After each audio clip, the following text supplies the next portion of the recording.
When it comes to high quality single player games, April's been actually quite faithful in that area, especially with offline games. Hello friends, welcome back, this is Mobo, and today we're diving into some of the best offline mobile games of April 2026.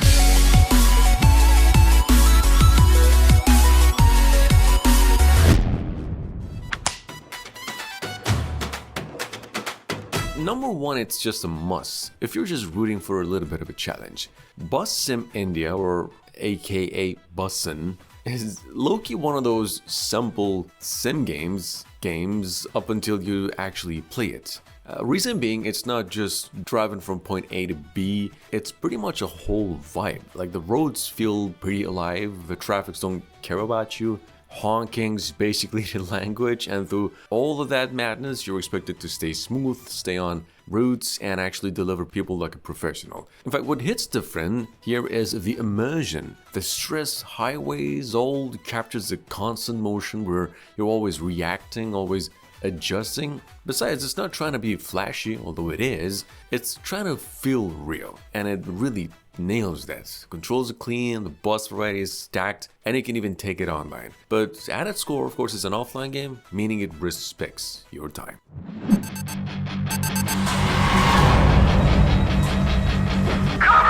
Dropshot Mobile, or rather Aerial Knights, which we talked about maybe once, is one of those rare indie games that comes once in a while that's either a hit or a miss depending on your expectations. It's actually a arcade shooter with the backstory where you are bitten by a radioactive dragon. And you're just now running through arenas, blasting, dodging, and smashing like it's the Apex Legends. You gotta think fast, fight boss fights on the go, feel the rush of the adrenaline through each playthrough. It's not about the realism in this game, although it is pretty realistic. It's about the raw momentum, the fun.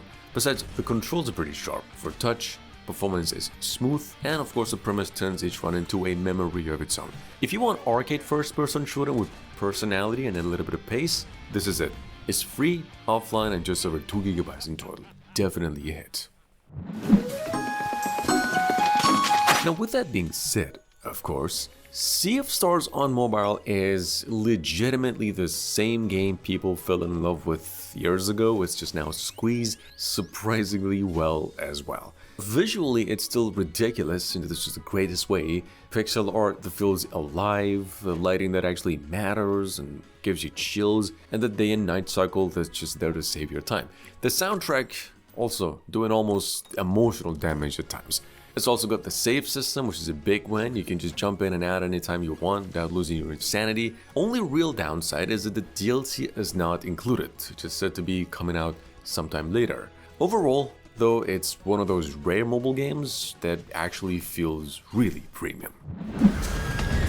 This has been coming and going out of the gaming scene for like the past 10 months, so it's finally here, and if you've been missing it, that's correct. The big old AAA console game Control is now on iOS at a affordable price. $4.99. Yeah, well, this one feels kind of unreal right now. We're talking full Ultimate Edition, not a spin-off, not a cloud version, the actual game rebuilt for mobile. That's a massive deal, besides the fact that this is one of the most visually insane action games ever made. Now it's just ready to sit in your pocket, and depending on your OS, it can take up to 45 GB of storage. It's an offline game and also works with a controller. Downloaded nearly 500,000 times in like no more than a week. Number 5 with a crash test game. New one from the old team, and that says all the right and the wrong qualities of a stunts or a crashing sim game. This one's, I would say, some next level car destruction. It's like the next work of its folks who brought VAZ Crash Test 2. It's now back with just more rides, better physics, and more ways to wreck anything on sight. It's not a driving game. It's a hardcore physics playground for folks with anger management issues like myself, and it's simply total damage calculated into cash. So the question is just how much have you destroyed by the end of each run. It's also got better textures, better lighting, engine sounds, legit. One of the best mobile games ever released in 2026. Well, with that being said, Mega Pain, retro first-person shooter 3D is the full title, is straight up a big love letter to when first-person shooter games didn't care about looking pretty. They just wanted to hit hard and hit fast. This thing feels like someone took Doom, ran it through a modern mobile engine and said, let's just keep it exactly how they used to make them. Like you're constantly moving, shooting, and if you just stop for a second, you're done. No hand-holding, no fillers, it's just raw arena combat with hordes coming at you like it's personal. And on top of that, the PS6 visuals really work. It adds to that old school energy with that classic clear the room or die triangle loop, and the fact that it works offline with optional multiplayer in the works is just like the cherry on top. In fact, if you grew up on old shooting games, this one doesn't just copy the vibe, it really understands it. The world is haunted.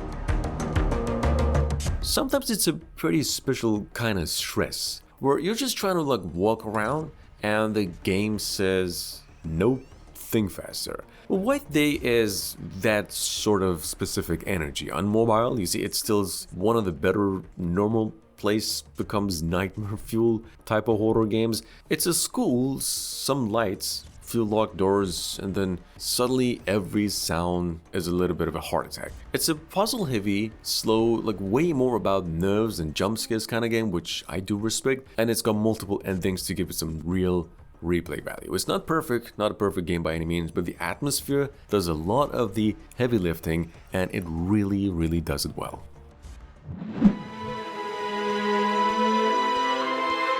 So Tomb Raider 1 through 3 made it over to mobiles and remastered and a little while ago, and also delivered one of those drops that just feels right.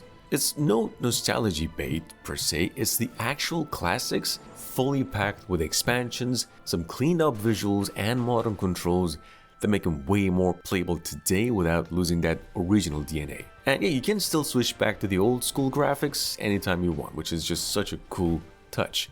In fact, what makes this hit is the pacing. It's slower, more raw, kind of refreshing compared to how games play now. And between the challenge mode, the global adventures, and the iconic Lara Croft energy, this is easily one of the most complete real game on mobile packages right now. If you missed it back then, or just want to run it back properly, this is the way. On another hand, Jetpack Joyride Racing is now finally out on stores, and it's a health brick, meaning you can play it with a controller and also offline. And yeah, as you can see by the looks of it, it turns a jetpack platformer game into a kart racer with that classic Mario energy all over it. It's not a slow game, a technical sim type of racer, but a pretty short, messy, also multiplayer if wanted, that still feels like Jetpack Joyride under the hood. It's the same humor, same characters, it's just reskinned into racing. It's pretty quick, competitive, and way more about reaction timing than just clean driving per se. Pretty good game overall, and we highly recommend it. The day began just like any other day. Walks of the Wizard is finally on Android, and we'd say it's one of those, one of the most refreshing sandbox games that has been released here. The kind you don't really get. The point of the game is to just mess around in a wizard tower, in the mixing, throwing stuff, seeing what happens and all the randomness, with this talking skull that's just guiding, roasting you all along the way. It's about experimenting rather than winning, which is honestly making it sort of stand out as opposed to other games. It's already on Android and iOS, got a free-to-try version, so you can just jump in and see if it clicks before paying. And if you're into physics-based, virtual reality kind of games, just vibing with the magic, this will legitimately surprise you. From a total disaster to a stunning masterpiece. Usually when we get indie games from a new team, we get either a sort of cash grab or much less of a freemium. Except this little dream house design fella here does things a little different. Not only it's a legitimate house designing sim game with a good gameplay, but also offers a fine dose of content to go down with all summer. Nothing complicated here, it's just a steady progression, fixing, cleaning, choosing, earning, selling, repeat. Meaning if you like fixing games and progression, this one hits exactly that lane. There's just hundreds of furniture pieces and layout options, and overall, we think it's less about the challenge and more about being creative.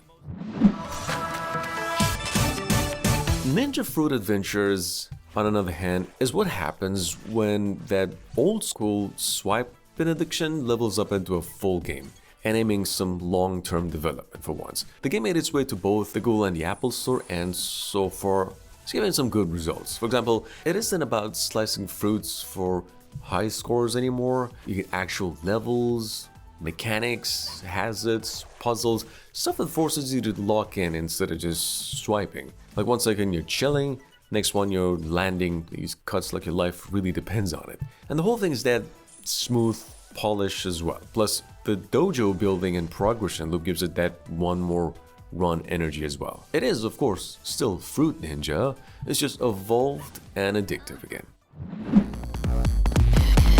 And last but not least, it is the famous one and only Clover Bits, basically a retro slot machine of a roguelike, if it ever existed besides this one. We're not even playing for the cash, you're just playing to survive. Now, with this new DLC, which is basically the reason the game's in the list because it's been out for quite a while, it's now much more unhinged even. They added this thing called the surgery machine that lets you fuse these different new charms together into something stronger, kind of more messed up and builds. You know, you've got new charms, new combos, even a new ending, so there's more reason to dive back in and experiment more if you've been putting it down for a while. It still leans heavy on luck, but there's just enough strategy in how you build your setup to want to come back. Definitely not for everyone, but if you like dark, what am I even playing type of games, this one really hits. Thanks for watching, I'll see you again tomorrow.